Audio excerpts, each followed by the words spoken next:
Բարև ձեզ, ձեզ հետ բժշկուհի Արմինե Դավթյանն է և այսօրվա թեման 3 միֆ նիհարելու մասին։ Միֆ համար առաջին. նիհարելու համար անհրաժեշտ է քիչ ուտել։ Իրականում նիհարելը քիչ և շատ ուտելու մասին չէ։ Ինչպես տեսնում ենք նկարում, 1 կտոր խմորեղենի կալորիականությունը շուրջ 500 կիլոկալորիա է։ Այդ նույն կալորիականությամբ մենք կարող ենք ընդունել ճարպերով, սպիտակուցներով, բարդ ածխաջրերով, վիտամիններով և միներալներով հարուստ 1 առողջ ափսե, որը կապահովի հագեցվածության զգացում ավելի երկար ժամանակ։ Տարբերությունը ակնառու դարձնելու համար կարող ենք համեմատել 1 կտոր խմորեղենը ելակի հետ։ Ելակի 100 գրամի կալորիականությունը 30 կիլոկալորիա է, այսինքն 1 կտոր թխվածքը իր կալորիականությամբ համարժեք է շուրջ 1600 գրամ, այսինքն 1 կիլոգրամ 600 գրամ ելակին։ Այսպիսով, նիհարելու համար կարևոր է ոչ թե շատ կամ քիչ ուտելը, այլ կալորիայի դեֆիցիտը։ Միֆ համար 2.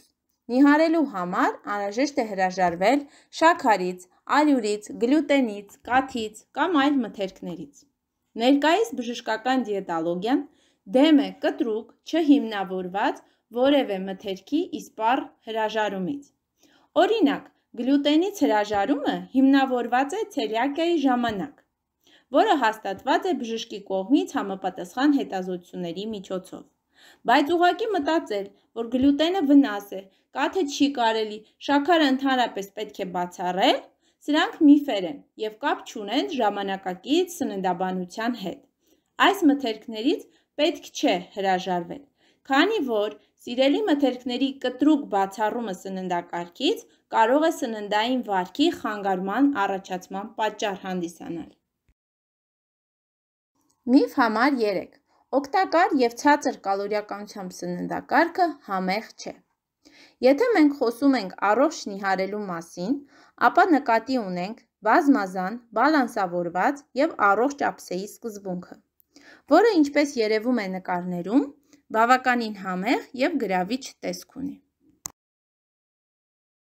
Այսպիսով, նման սննդակարգով սնվելը ոչ միայն նպաստում է քաշի կորստին, այլ նաև օրգանիզմին ապահովում է անհրաժեշտ բոլոր սննդանյութերով, վիտամիններով, միկրո-մակրո էլեմենտներով։ Այսօրվա համար այսքանը։ Առողջ եղեք։